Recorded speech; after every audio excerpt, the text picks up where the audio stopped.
오늘 주신 말씀 사무엘하 14장 25절에서 33절까지 말씀을 통해서 흠이 없음이라는 제목으로 주님 주신 은혜를 함께 나누도록 하겠습니다.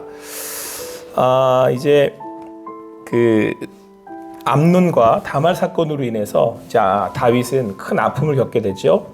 압살론이 암논을 이제 살해하는 그런 일이 벌어지게 됩니다. 어떻게 보면 하나님이 다윗에게 말씀하셨던, 그러니까 밧세바와의 이 죄로 인해서 이어지는, 하나님의 말씀으로 인해서 이어지는 벌이라고도 볼 수 있겠습니다. 그런데 그 모든 시간들이 그 다윗에게 단지 그냥 그를 벌하기 위한 그런 그 시간들이 아니라, 하나님은 다윗을 그렇게 하나님의 사람으로 다시금 인도하시고, 그 시간을 통해서 그에게 그의 삶 가운데 하나님이 어떻게 그를 만들어가고 빚어가시는지를 우리는 살펴볼 수 있어야 됩니다. 그런데 우리는 또 한 사람을 이제 주목하게 되는데, 이제 압살롬이라고 하는 다윗의 아들입니다. 다윗은 압살롬을 사랑했고, 그리고 또 누구보다도 압살롬이 다윗을 많이 닮아 있었습니다. 그래서 이 압살롬은 사실 다윗의 또 다른 면, 그러니까 압살롬을 통해서 하나님께서는 또 그를 또 어떻게 다윗을 만져가시는지를 우리는 살펴볼 수 있어야 됩니다. 오늘 이 이제 압살롬을 다윗이 멀리 유폐시켜놨다가 이제 그 압살롬을 그 요압에 의해서 다시 이제 데려오게 되는데, 근데 2년 동안 다윗이 아예 그 압살롬을 만나주지 않았습니다. 그러니까 이제 벌을 준 거죠. 압살롬이 암논을 죽였던 그 일을 두고 다윗이 나름 그래도 더 무엇이라고 말하진 못했지만 이제 그 압살롬의 잘못에 대해서 이야기하고 싶었던 것 같습니다. 자, 그런데 이 압살롬이 오늘 그로 인해서 2년 동안 아버지 다윗을 못 만나면서 이 압살롬이 2년을 어떻게 보냈는지 오늘 성경은 우리에게 말씀해주고 있습니다. 사랑하는 성도 여러분, 오늘 우리에게 인생 가운데 우리에게 주어지는 시간들이 있습니다. 그런데 그 주어지는 시간이 그냥 아무런 의미 없이 그냥 하나님께서 보내라고 주시는 시간들은 없습니다.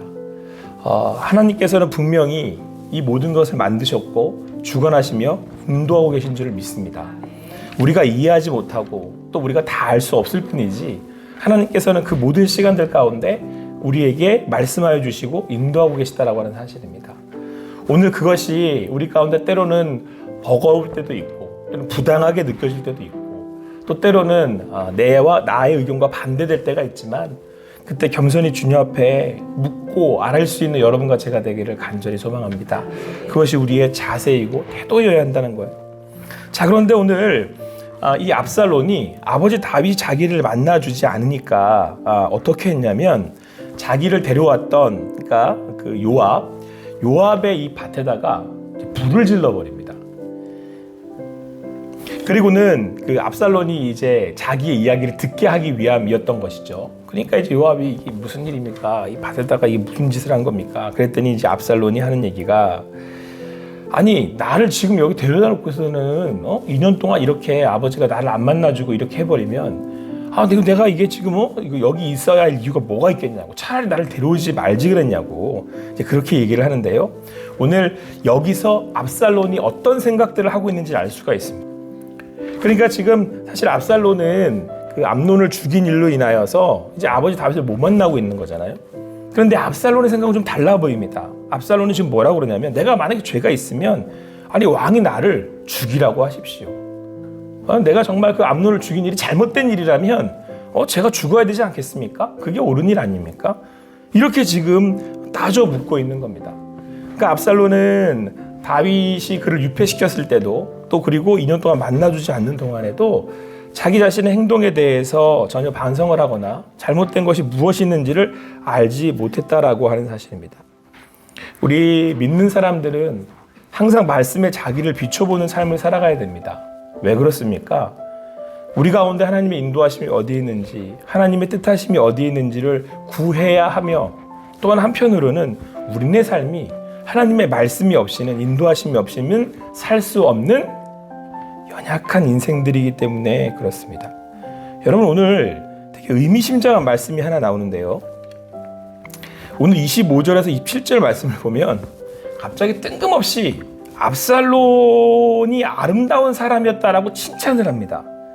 오늘 말씀을 보니까 25절 말씀을 보니까 온 이스라엘 가운데 압살론같이 아름다움으로 크게 칭찬받는 자가 없었다. 얼마나 아름다웠냐면 발바닥부터 정수리까지 흠이 없었다. 이렇게 나오고 있어요. 대단히 아름다운 사람이었던 모양입니다. 어디부터 어디까지요? 발바닥부터 정수리까지 그냥 보면 흠이 하나 없을 만큼 너무너무 아름다워서, 그러니까 그냥 압살론을 보는 순간 사람들이 다 어떻게 했다는 거예요? 반했다는 거예요. 와, 어떻게 저렇게 아름답고 훌륭한 사람이 있을 수 있나. 저는 안 그래봐서 모르겠는데 어떤 기분일까요, 여러분? 그런 말을 들으면. 그래서 재미난 그 일이 에피소드가 있는데 25절 말씀, 26절 7절 말씀을 보니까 그의 머리털이 무거웠대요. 그래서 얼마나 무거웠는지 연말마다 그 머리털을 깎았는데 그 머리털을 깎을 때마다 그걸 달아보면 그 머리털이 왕의 저울로 200세겔이었다. 이렇게 얘기하고 있습니다. 그러니까 여기 뭘 말씀해주고 싶냐면, 그러니까 여러분 보통 이제 우리도 그런 거 있잖아요. 막 요즘은 약간 그런 문화가 아닌 것 같은데 너무 잘생긴 남자는 뭐가 아름답죠? 머리도 아름답게 그려지잖아요. 혹시 저희 맞나? 머리도 막 멋있는 남자를 테리우스라고 막 우리 얘기하고 막 그랬는데, 그 들장미 소녀 캔디에 나오는 남자 주인공. 그러니까 지금 그 압살론이 그런 사람인 거예요. 그러니까 머릿결만 이렇게 해도 막 주변 사람들이 이렇게 막 흠모하고 바라보는 그런 사람이었단 말이에요. 근데 성경은 뭘 나타내서 보여주고 싶냐면 그 머리를 잘라서 쟀는데 그 머릿결이 엄청 무거웠다. 그러니까 이 사람이 다른 사람들에게 볼 때, 압살론이라는 사람이 이렇게 볼 때 아주 그냥 너무 아름다워서 머리부터 발끝까지 흠모할 만했고, 또 그로 인해서 많은 사람들이 칭찬했다는 거예요. 그러니까 압살론은 누구보다도 많은 사람들에게 존경과 칭찬을 받고, 또 한편으로는 슬슬 이제 이런 얘기들이 나오기 시작했을지도 모릅니다. 다윗은 이러이러한 잘못도 저지르고 이러한 흠도 많은데 아들 압살론을 봤더니 참 아들은 다르더라. 그러니까 지금 압살론이 무슨 얘기를 듣고 있는 거예요? 나 잘났다. 이 얘기를 매년 듣고 있는 거예요. 매 순간마다 듣고 있는 겁니다. 그런 압살론은 여러분 오늘 몇 년 동안의 유폐 기간과 2년 동안 다윗 왕을 만나지 못하면서도 자기 자신을 돌아볼 수 없는 그런 시간들을 갖게 됩니다.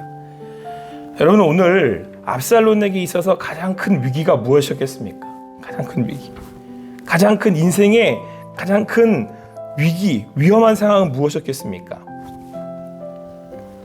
오늘 그가 이 2년 동안 아버지를 만나지 못하면서 자기 자신에게 취해서 정말 내가 이 순간 무엇을 잘못을 했고 왜 이런 일이 생기는지를 생각해 볼 수 없게 되었다는 거예요. 그래서 여러분 어떤 일이 벌어졌습니까? 자기가 잘났으니까, 내가 옳으니까 지금 나를 안 만나주는 아버지한테 억울하고, 그 아버지가 훨씬 더 못돼 보이고 잘못돼 보이는 거죠. 내 눈에 들보는 안 보이고 남의 눈에 티는 보이는 그런 교만함이 생겨난 거예요. 그래서 여러분 안한무인이 된 겁니다. 자기의 의견이 이해받지 못하고 받아들여지지 않으니까 어떻게 했어요? 요압의 밭에다가 풀을 질러버리잖아요. 그러니까 내 뜻을 이렇게 관철시키기 위해서 다른 사람들에게 피해를 주고 또 아픔을 주잖아요. 여러분들 오늘 그 압살론의 이러한 모습 가운데, 압살론이 인생에 여러분 그 다음 페이지로 넘어갈 때 결국은 오늘 여기 이 장면이 마지막 그가 하나님의 인도하심에 대해서 깊이 생각할 기회를 놓치게 됩니다. 이제 내일부터 무슨 일이 벌어지냐면 다음 장부터 이 압살론이 아버지한테 쿠데타를 일으킬 준비를 합니다. 그러니까 지금 자기가 옳다는 거잖아요. 내 뜻대로 하겠다는 거잖아요. 내가 그렇게 나아가겠다는 거잖아요. 오늘 그 성경의 말씀에 또 27절에 뭐라고 되어 있냐면, 압살론이 아들 셋과 딸 하나를 낳았는데 이 딸의 이름을 뭐라고 했냐면 다말이라고 지었어요. 그러니까 암논이 그 범했던 자기 동생 다말 있죠. 그 딸 이름으로 새겨놓은 거예요. 내가 반드시 어떻게 하겠다? 반드시 암논을 복수하고 어떻게 하는 거예요? 그것을 그렇게 방치한 아버지도 잊지 않겠다. 그런 걸 자기 지금 딸에게 자기 동생의 이름을 새겨서 잊지 않겠다는 거예요. 그 아픔을 내가 대신 갚아주겠다. 지금 그렇게 벼르고 있는 겁니다. 사랑하는 성도 여러분, 여러분들은 여러분의 삶과 또 나의 삶을 여러분 어떻게 재어가고 계십니까? 무엇으로 재어가고 계십니까? 오늘 이 압살론은 늘 자기 자신을 재는 사람이었어요. 내가 이런 사람인데, 내가 이런 마음을 가지고 있는데, 내 것은 이런데.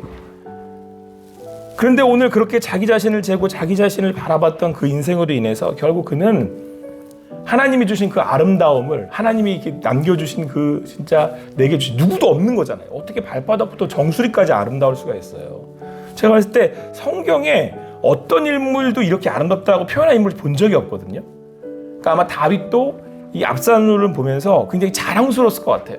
근데 마음이 너무 안타까운 거죠. 정말 나를 많이 닮았고 누구보다도 어떤 그 아들들보다도 너무 잘나게 났단 말이에요. 사실은 어떻게 보면 솔로몬 이전에 아마 다윗은 압살롬을 왕좌에 올리고 싶었을지도 몰라요. 그런 압살롬이 비참하게 마지막을 맞이하게 된 이유는 여러분 오늘 하나님이 주신 그 아름다움을 제대로 한번 펴보지도 못했던 이유는 자기의 인생의 무게를 자기 스스로가 자기 자신을 높이려고 하는 인생이었기 때문에 그렇습니다. 여러분 오늘 우리에게 주어진 시간들이 있습니다. 2년이라는 시간이 압살롬한테는 억울했을 수도 있겠습니다. 아버지 다윗은 정의롭지 못해. 아버지 다윗은 암논과의 일을 이런 식으로 처리를 했어. 내가 내 딸의 이름을 다말이라고 짓고 내가 아버지의 잘못된 이 일들을 심판할 거야. 내가 이렇게 머리부터 발끝까지 뛰어나고 타고난데 나는 내가 가서 이 암논의 일과 이 아버지의 부당한 일로 인하여서 이 나라를 그런 왕으로부터 다시 바로 세울 거야.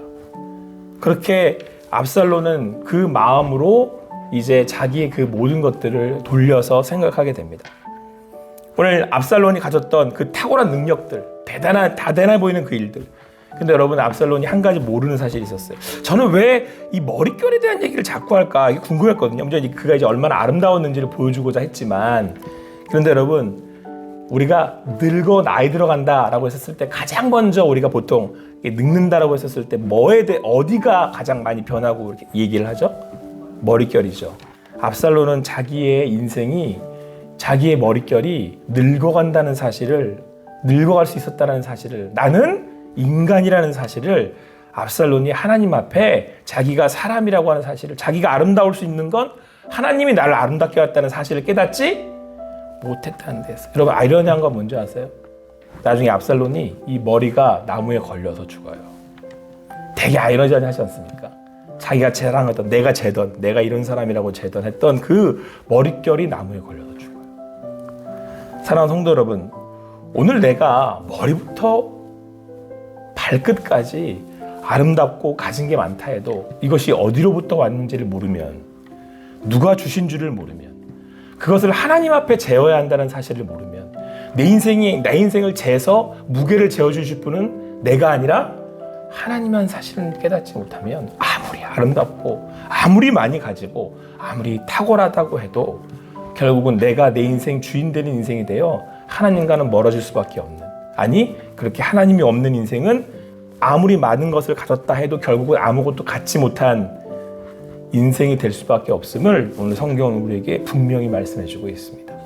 내 안에 주어진 건 하나님이 주신 것이지만, 하나님이 주신 것이기에 그것이 한시적이고 가져가실 수 있다는 사실을 깨닫지 못한다면 오늘 우리는 압살롬처럼 또 내 인생으로 인하여서 교만해지고 오히려 가진 것으로 인하여서 다른 사람들을 아프게 하는 그런 인생이 될 수 있다라고 하는 사실입니다.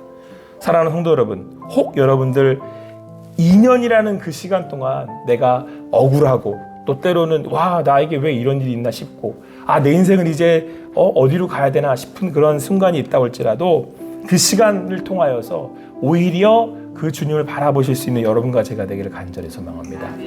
내게 있는 머리부터 발바닥부터 정수리까지 있는 아름다움이 아무리 커 보여도 지나가는 겁니다. 거기에 마음 두시지 마시고 그것으로 위로받지 마시고 오늘도 주님 안에서 오히려 아무것도 없을 때, 내 뜻이 이루어지지 않을 때 그 주님을 바라보실 수 있는 여러분과 제가 되기를 간절히 소망합니다. 기도하시겠습니다. 사랑의 하나님 감사합니다. 오늘 함께 모여서 또 이렇게 말씀 앞에 서게 하시니 감사합니다. 아버지 하나님, 내게 가진 것이 아무리 아름답고 내게 있는 것이 아무리 대단해 보여도 하나님이 주신 것이기에 그 주님이 나의 하나님이시기에 오늘도 주님 앞에 자기를 비추어 볼 수 있는 우리 되게 하여 주시옵소서. 그래서 내가 지금 이 머무는 시간을 통하여서 주님 앞에 설 수 있는 우리들이 되게 하여 주시옵소서. 이 시간을 통하여서 오히려 더 하나님 앞에 서는 것이 우리네의 진정한 복임을 깨달아 알게 하시니 감사합니다. 내게 주신 것 주님께서 주신지를 알고 주님 나의 주인이신지를 알고 오늘도 하나님께 한 음성 앞에 음성을 듣기를 원하오니 말씀하여 주시고 그 음성을 따라가는 우리들 되게 하여 주시옵소서. 감사합니다. 그렇게 행하신 주님을 찬양하며 모든 것 주님께 맡겨드리고 예수님의 이름으로 기도합니다. 아멘.